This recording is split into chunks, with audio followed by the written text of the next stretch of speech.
May 27, 1940, WWII Island, Norway.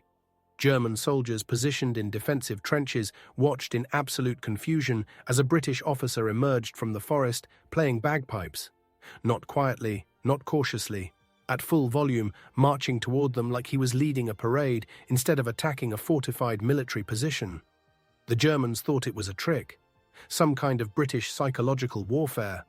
They held fire, waiting to understand what was happening, waiting for the obvious ambush that must be coming. Then they saw the sword, a massive Scottish claymore strapped to the officer's back, gleaming in the Norwegian sunlight. A medieval weapon, completely obsolete, utterly absurd. One German soldier turned to his companion and asked what they were supposed to do about this lunatic. His companion had no answer.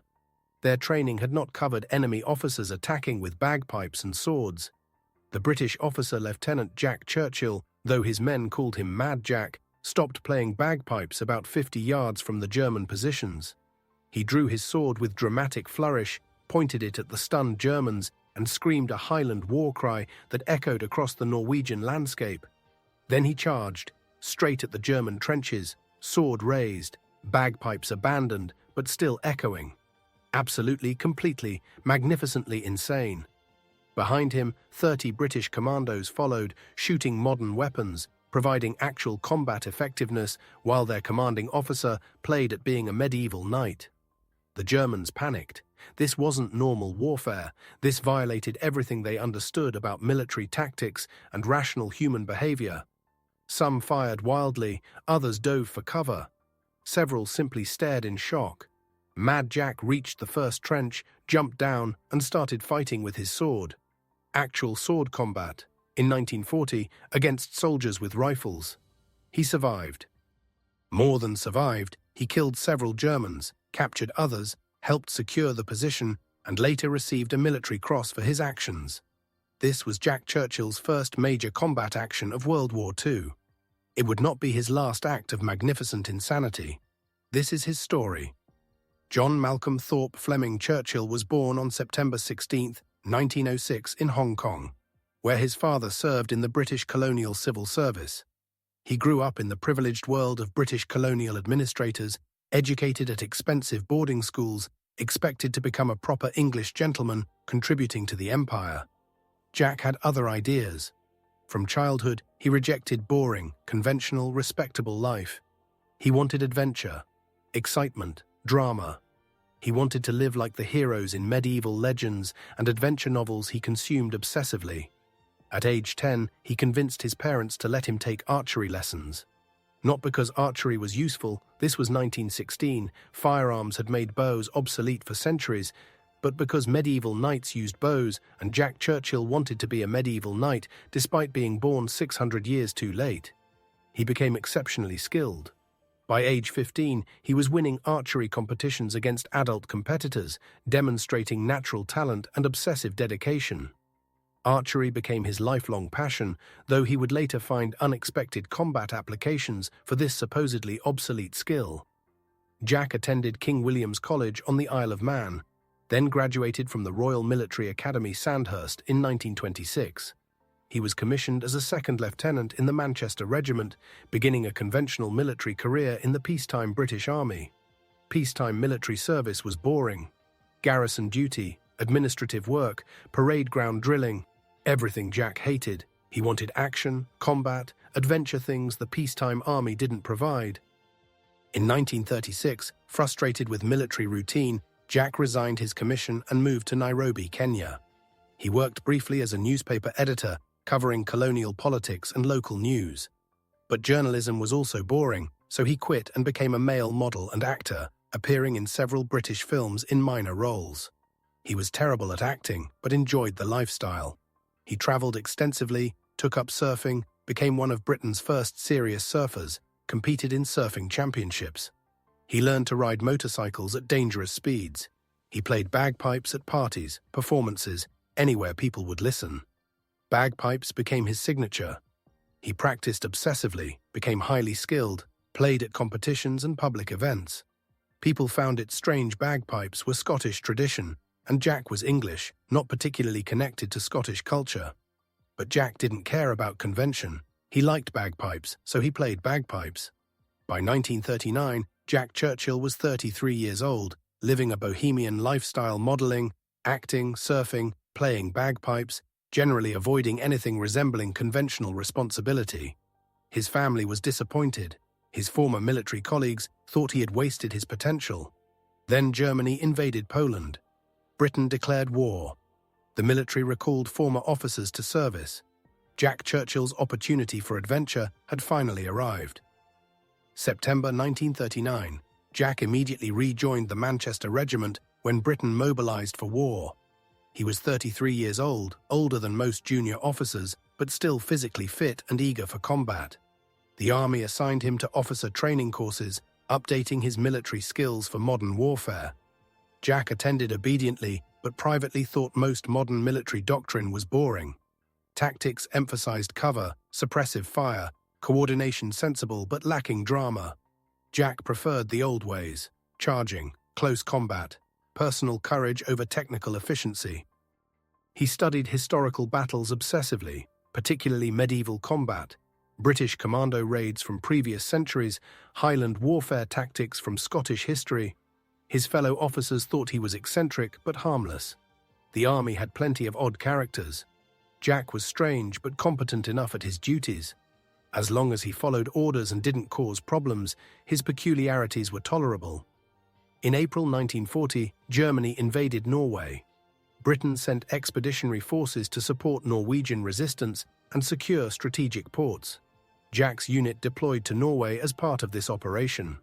This was Jack's first combat since rejoining the military. He approached it with characteristic drama. He brought his longbow. He brought his claymore sword. He brought his bagpipes. His commanding officer questioned these choices. Jack argued that traditional weapons boosted morale, intimidated enemies, and represented British martial heritage. Also, they were fun, which was important to Jack. The commanding officer reluctantly agreed. If Lieutenant Churchill wanted to carry obsolete weapons into combat, fine. As long as he also carried functional modern weapons and followed orders, his eccentricities were his own business. Jack had no intention of following that reasonable restriction. He planned to use his bow, sword, and bagpipes in actual combat. Because what was the point of carrying them if you didn't use them? May 1940, Norwegian campaign. Jack's unit engaged German forces near WWII. The battle was chaotic, British and Norwegian forces trying to slow German advance, conducting fighting retreats, taking heavy casualties. During one engagement, Jack's platoon was pinned down by German machine gun fire from a fortified position about 100 yards away. Standard military tactics called for suppressive fire, flanking maneuvers, possibly calling for artillery or air support. Jack had a different idea. He grabbed his longbow, knocked an arrow, stood up fully exposed to enemy fire, and shot the German machine gunner through the chest. The German soldier died instantly. The arrow had penetrated his uniform and body with enough force to kill him immediately. The other Germans in the position stared in shock at their dead comrade with an arrow protruding from his chest. This was possibly the only documented combat kill with a bow and arrow in World War II. Certainly the only confirmed kill by a British officer shooting a longbow at Germans in Norway. Jack's men couldn't believe what they had just witnessed. Their commanding officer had killed an enemy soldier with a weapon from the 1400s. It was impossible, absurd, completely insane. It was also effective. The Germans panicked, abandoned their position, withdrew in confusion. Jack's platoon advanced, secured the area, continued their mission. Jack was thrilled. Combat was exactly as exciting as he had hoped, and his bow worked perfectly. Medieval weapons were not obsolete after all, just underutilized. His reputation as Mad Jack began spreading through the British forces. Stories circulated about the crazy officer with the bow and arrow, the sword, the bagpipes. Some stories were exaggerated, but the core facts were real. Jack Churchill was fighting World War II like a medieval warrior and somehow surviving. The Norwegian campaign ended badly for Allied forces. Germany overwhelmed Norwegian and British defenders, secured control of Norway, forced Allied evacuation. It was a military disaster, a humiliating defeat. But Jack loved it. Combat was magnificent, terrifying but exhilarating. He had finally found his purpose. He was born to fight, born to lead men in battle, born to charge enemy positions with sword raised and bagpipes playing. When British forces evacuated Norway, Jack was already planning his next adventure. The army was forming special commando units, elite soldiers conducting raids behind enemy lines, attacking targets conventional forces couldn't reach. Jack immediately volunteered. Commando service was perfect for him. Small units, independent operations, maximum initiative and minimum bureaucracy. He could fight the way he wanted, using whatever weapons he chose, as long as he achieved results. In June 1940, Jack Churchill joined the newly formed British Commandos. His real war was about to begin. December 27, 1941. WWII Island, Norway. Operation Archery was a British commando raid targeting German positions on WWII Island. The objective was destroying German installations, capturing prisoners for intelligence, demonstrating Britain could still strike German forces despite not having invaded mainland Europe. Jack Churchill commanded a unit in the assault. As landing craft approached Norwegian shores, with German defenders preparing to repel the attack, Jack stood at the front of his boat, playing bagpipes at full volume. His men thought he had finally gone completely insane. Playing music while approaching enemy positions under fire violated every military principle. It revealed your position, distracted your troops, served absolutely no tactical purpose. Jack disagreed. Bagpipes were psychological warfare. They confused enemies, boosted friendly morale, and most importantly made the raid more dramatic and memorable. Fighting was supposed to be exciting. Bagpipes made it exciting. The landing craft hit the beach. German machine guns opened fire. British commandos charged off the boats into withering fire, taking casualties, trying to establish beachheads. Jack jumped off first, still playing bagpipes, ran up the beach toward German positions, switched to his sword when he got close enough for hand-to-hand combat. Yes, sword combat. In 1941, against Germans with machine guns. He reached German trenches, jumped in, started fighting with his claymore. German soldiers were so shocked by the sight of a British officer attacking them with a medieval sword that several surrendered immediately without fighting. Jack accepted their surrender, secured them as prisoners, moved to the next position, continued attacking. Throughout the raid, he alternated between playing bagpipes and fighting with his sword, creating absolute chaos among German defenders who had no idea how to respond to this lunatic. Operation Archery was successful. British commandos destroyed their targets, captured prisoners, including a German officer who provided valuable intelligence, inflicted significant casualties on German forces. Jack personally captured several Germans, killed at least 3 in sword combat, documented in after-action reports, though the specific details were classified to avoid embarrassment, and earned widespread recognition as the most eccentric and effective commando officer in British service. His commanding officers didn't know whether to court-martial him for excessive eccentricity or promote him for exceptional results. They settled on tolerating his methods as long as he kept delivering successful missions. July 1943, Allied invasion of Sicily, beginning the Italian campaign. By 1943, Mad Jack was a captain commanding No. 2 Commando Unit. His reputation had grown to legendary status. New commandos joining his unit heard stories about the sword-wielding, bagpipe-playing madman and thought they were exaggerations. They quickly learned the stories undersold reality. During the Sicily invasion, Jack's unit was tasked with capturing a German observation post overlooking Allied landing beaches. The post was defended by approximately 50 German soldiers in fortified positions with clear fields of fire. Standard assault would require artillery preparation, air support, probably significant casualties. Jack had a different plan. He would walk up to the German position alone with his sword and convince them to surrender. His subordinates thought he was joking. He was serious. He explained that Germans feared unconventional attacks more than conventional ones. A lone British officer approaching their fortified position openly, carrying only a sword, would confuse them enough to create opportunity for negotiation. Before anyone could stop him, Jack walked toward the German positions. Sword in hand, no helmet, no body armor, not even attempting to use cover or concealment. Germans saw him coming and held fire, completely confused. What was this British officer doing? Was it a surrender attempt? A diversion. Some kind of insane suicide mission. Jack approached within talking distance and shouted in German, which he spoke fluently, that they were surrounded by overwhelming British forces and should surrender immediately to avoid unnecessary bloodshed. This was a complete lie. Jack was alone. No British forces were nearby, but his absolute confidence and apparent lack of fear convinced the Germans that he must be telling the truth. Why else would one man approach 50 armed defenders? After brief confused discussion, the German commander decided to surrender. Jack accepted the surrender of 42 German soldiers that day, personally marching them back to British lines with only his sword as weapon. 42 prisoners, captured alone, with a sword, without firing a shot. The story spread instantly through Allied forces. Mad Jack had done the impossible again.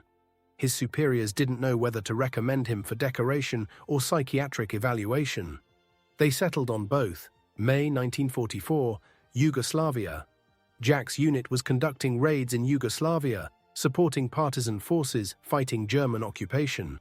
During one operation, German forces surrounded and captured Jack's entire unit. Jack was transported to a POW camp in Germany, processed as a captured officer, settled into camp routine. His fellow prisoners were impressed to meet Mad Jack Churchill, whose reputation had reached even POW camps. Jack had no intention of remaining imprisoned. Escape was not just duty, it was adventure. He immediately began planning. In September 1944, Jack escaped through a drainage tunnel he and several other officers had dug over months. They emerged outside camp perimeter at night, scattered in different directions to confuse pursuit. Jack traveled alone through German-occupied territory, moving at night, hiding during day, living off whatever food he could steal or forage. He covered over 100 miles on foot, evading German patrols, crossing checkpoints through sheer audacity and fluent German. He reached the Baltic coast near the German-Danish border. He planned to steal a boat and sail to neutral Sweden. Before he could execute this plan, he was recaptured by German border guards who found him suspicious. He was returned to POW camp, a different camp with tighter security. His guards had been warned he was an escape risk. They watched him closely. Jack escaped again in April 1945, this time by simply walking out during an electrical failure that shut down perimeter lights. He crossed into Allied territory, rejoined British forces, and tried to return to combat. The war in Europe ended before he could see action again. Jack was disappointed. He had hoped to kill more Germans with his sword before the war ended. May 1945. Germany had surrendered. The European war was over. Jack Churchill was frustrated. He had been having such a good time fighting Germans, and now it was over. Fortunately, Japan was still fighting. British forces were deploying to Burma and Southeast Asia for the final push against Japanese forces. Jack volunteered immediately. He wanted more combat. The Pacific War offered new opportunities for sword-fighting adventures. In August 1945, Jack was preparing to deploy to Burma. He had his sword sharpened, his bow restrung, his bagpipes tuned. He was ready for new adventures killing Japanese soldiers with medieval weapons. Then America dropped atomic bombs on Hiroshima and Nagasaki. Japan surrendered. World War II ended completely. Jack Churchill was reportedly furious. According to his own later accounts, he said, "If it wasn't for those damn Yankees, we could have kept the war going another 10 years. This quote, whether authentic or embellished, perfectly captured Jack's attitude toward warfare. For him, combat was adventure, excitement, the most fun he had ever had. Peace was boring. The end of war meant returning to conventional life, which Jack found intolerable. But the war was over. Even Mad Jack Churchill couldn't fight enemies that had already surrendered. The war ended. Most soldiers gratefully returned to civilian life, tried to forget combat horrors, built peaceful futures. Jack Churchill did the opposite. He looked for new adventures, new ways to fight, new opportunities for excitement. He volunteered for service in British Palestine, where tensions between Jewish and Arab populations were escalating toward violence. Jack served there for several years, commanding troops trying to maintain order during the chaotic final years of British Mandate. He reportedly loved it. Violence, danger, complex political situations, Exactly the kind of environment where Jack thrived. But the situation frustrated him because British forces weren't allowed to fight properly, just maintain order and try to prevent escalation. When British forces withdrew from Palestine in 1948, Jack looked for other opportunities. He served briefly in various colonial postings, always seeking the most dangerous assignments, the places where violence was most likely. In 1950, the Korean War began. Jack immediately volunteered. He was 44 years old, extremely old for combat service, but he convinced military authorities to send him to Korea as an observer and advisor. He didn't see direct combat, but worked with frontline units, occasionally went on patrols, tried to stay as close to action as possible. He reportedly carried his sword and bow even in Korea, though there's no documentation of him using them in combat there. By the mid-1950s, even Jack had to admit he was too old for combat. He retired from active military service, but remained restless, looking for adventure elsewhere. Retirement didn't calm Jack Churchill. It just meant finding non-military adventures. He became seriously involved in surfing, which was still an obscure sport in 1950s Britain. He surfed on British beaches despite cold water and poor conditions. He traveled to Hawaii, Australia, South Africa, anywhere with good surf. He became one of Britain's pioneering surfers, helped establish surfing clubs, competed in championships, introduced the sport to younger generations. People meeting this older British gentleman who surfed better than men half his age often had no idea they were meeting one of World War II's most decorated and eccentric warriors. Jack also developed a hobby that became legendary, riding steam trains specifically, riding on the outside of moving trains. He would stand on train platforms, wait for steam locomotives to pass through stations, then jump onto the front or side of the locomotive while it was moving and ride there, exposed to wind and weather, enjoying the thrill and danger. This was completely illegal and extremely dangerous. Railway authorities occasionally caught him and issued warnings. Jack apologized politely and continued doing it anyway. Why did he ride trains illegally? Because it was exciting. Because it was slightly dangerous. Because ordinary train riding was boring. Because Jack Churchill fundamentally could not tolerate boring activities. He also took up competitive pistol shooting, won multiple championships, remained active in archery competitions well into his 70s. He played bagpipes at public events, festivals, parties, anywhere people would listen. Despite his eccentric lifestyle, Jack maintained a stable family life that seems almost contradictory to his public persona. He married Rosamund Denny in 1941 during the war. Their marriage lasted until his death, over 50 years remarkably stable given Jack's personality and lifestyle. Rosamund apparently tolerated, even appreciated, Jack's eccentricities. She understood he needed adventure and excitement, that asking him to be conventional would destroy something fundamental in his character. They had 2 sons, both of whom grew up with stories about their father's wartime adventures. Jack was reportedly a good father, loving, involved, supportive, while also being completely insane in his public life. This duality is important to understanding Jack Churchill.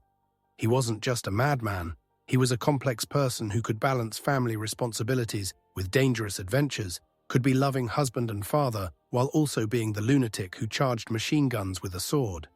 His family grounded him. Without them, he might have descended into complete recklessness. With them, he had reasons to come home from adventures, reasons to moderate his risk-taking, just enough to survive. As Jack aged, his body finally forced him to slow down. By his 70s, even his extraordinary physical fitness couldn't overcome aging. He could no longer surf difficult conditions, couldn't jump onto moving trains, couldn't maintain the physical activities that had defined his life. He hated it. Getting old meant becoming boring, something Jack had resisted his entire life. But he remained active mentally. He wrote about his wartime experiences, though he often embellished stories for entertainment value. He gave interviews to military historians, journalists, and documentary producers. He attended veterans' events, where younger soldiers stared in awe at the legendary Mad Jack Churchill. His wartime service earned official recognition, though this happened slowly. The British military establishment was always ambivalent about Jack. He was effective but unconventional, successful but embarrassing, decorated but strange. He received the Distinguished Service Order, the Military Cross, and numerous other decorations for his commando service. But he never received the Victoria Cross, Britain's highest military honor, despite multiple actions that probably deserved it. Some historians suggest this was because his methods were too eccentric for conservative military authorities. Giving Britain's highest honor to a man who fought with bow, arrow, and sword might suggest British military approved of such tactics. Jack didn't care about honors. He cared about having lived an exciting life, about having fought the way he wanted to fight, about having been magnificently, gloriously mad in an age of boring conventional warfare. March 8, 1996. Jack Churchill died in Surrey, England, at age 89. He had outlived most of his wartime comrades, outlived the world he was born into, lived long enough to see dramatic changes in warfare, society, and culture. His funeral was attended by family, friends, and veterans who had served with him. Several attendees brought swords as tribute. Someone played bagpipes. Jack would have appreciated that. He was buried with military honors, his coffin draped with the Union Jack, his medals displayed, his sword present as symbol of his unconventional service. Obituaries celebrated him as one of World War II's most extraordinary warriors. Not the most effective by conventional measures, others killed more enemies, won more battles, earned higher decorations.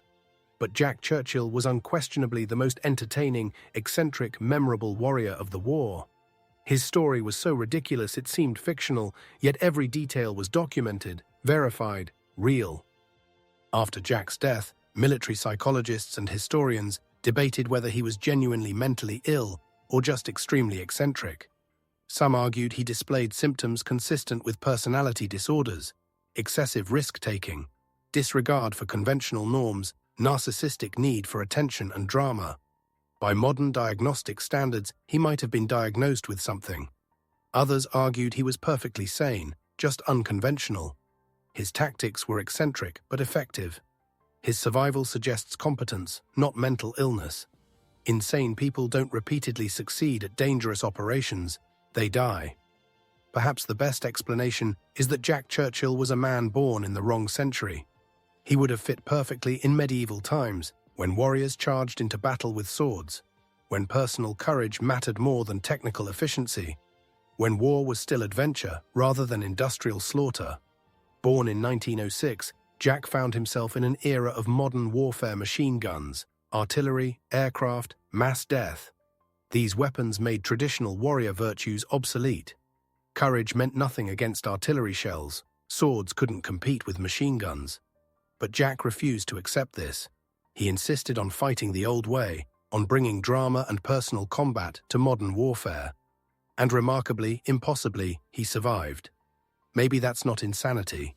Maybe it's the most sane response to modern war, refusing to accept that killing should be efficient, impersonal, industrial. Maybe Jack's sword and bagpipes were his way of insisting that war, if it must happen, should at least be fought with style and courage rather than just slaughter from distance. Or maybe he was just completely mad and got extraordinarily lucky. That's possible too. What can we learn from Jack Churchill's story? What does his life teach us about courage, warfare, and living authentically? First, rules are optional. Jack refused to fight conventionally, insisted on using obsolete weapons, did everything wrong by military standards. And it worked. He survived, succeeded, became legendary precisely because he refused to follow rules. This doesn't mean rules are always bad. But Jack's example shows that sometimes unconventional approaches succeed where conventional methods fail. Creativity and willingness to violate norms can be strengths, not weaknesses. Second, courage matters, even in technological warfare. Modern military doctrine emphasizes technology, tactics, coordination. Jack emphasized personal courage, dramatic gestures, visible leadership. Both approaches work, but Jack proved that individual bravery still matters, even when machines dominate battlefields. Third, life should be an adventure. Jack could have lived conventionally: career military officer, retirement, quiet civilian life. He rejected that completely. He wanted excitement, danger, drama. He lived the life he wanted, consequences be damned. Not everyone can or should live like Jack Churchill. His lifestyle was dangerous, impractical, impossible for most people. But his example reminds us that we choose how to live, that conventional paths aren't mandatory, that adventure is available if we're willing to risk it. Fourth, eccentricity should be celebrated, not suppressed. Military organizations typically demand conformity. Jack Churchill was tolerated despite his eccentricity, not because of it. Yet his eccentricity made him more effective, not less. How many other potential Mad Jacks never got the chance to demonstrate their unconventional abilities because military bureaucracies suppressed them? How much talent is wasted forcing people into conventional molds? Today's world could use more Jack Churchills. Not necessarily people charging machine guns with swords that's still insane and usually fatal, but people willing to challenge conventions, to do things differently, to insist that life should be exciting rather than safe, that rules exist to be questioned, that dying with stories to tell is better than living safely with nothing to remember. Modern society increasingly emphasizes safety, risk avoidance, conventional success. We're told to get good jobs, save money, plan carefully, avoid danger, live responsibly. Jack Churchill would find this philosophy utterly repulsive. He believed life was meant to be lived dangerously, that safety was boring, that playing bagpipes while charging enemy positions was preferable to dying of old age, having never done anything memorable. He's not entirely right. Most of us benefit from some caution and planning. But he's not entirely wrong either. Many people reach old age and realize they lived too safely, avoided too much risk, never had adventures worth remembering. Jack Churchill died at 89 with no regrets. He lived exactly as he wanted. He fought wars with swords and bagpipes, surfed dangerous waves, jumped on moving trains, did everything he wanted regardless of whether others thought he was insane. How many people can say that about their lives? Jack Churchill was ridiculous. Absolutely, gloriously ridiculous. Fighting World War II with medieval weapons should not work. He should have died in Norway in 1940, killed by the first German soldier who shot at the crazy British officer playing bagpipes. But he didn't die. He survived, thrived, became legendary. He captured 42 Germans with a sword. He killed a German with bow and arrow. He played bagpipes during commando raids. He escaped from POW camps twice. He lived to 89, dying peacefully in bed, surrounded by family. His story is absurd. It's also true. Every ridiculous detail documented, verified, real. We need stories like Jack Churchill's, not because we should all charge into battle with swords. Most of us would die immediately if we tried that. But because his story reminds us that life can be extraordinary if we're willing to reject conventions, embrace adventure, and live authentically even when others think we're insane. The world called him Mad Jack. He wore that name proudly, because he was mad magnificently, gloriously mad in the best possible way. He fought World War II like a medieval knight, and he won.